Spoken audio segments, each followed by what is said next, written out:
बंधुगण फेब्रुआरी मास 3 तारिख में अनुष्ठित हो जाए विश्वर सर्वबृहत ओडिया भाषा सम्मेलन। किंतु बेले बेले आम ओडिया होई आम मन भितर गोटे प्रश्न उंकी मारू थाए, आम ओडियार अक्षर गुड़िक कहीं गोल गोल किंबा वर्तुलाकार।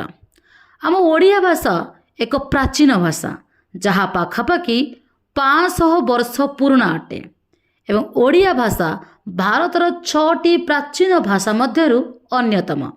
विश्वास करा जाए आम ओडिया भाषा पूर्व अर्ध मगधीर अपभंशर उत्पत्ति होइछि।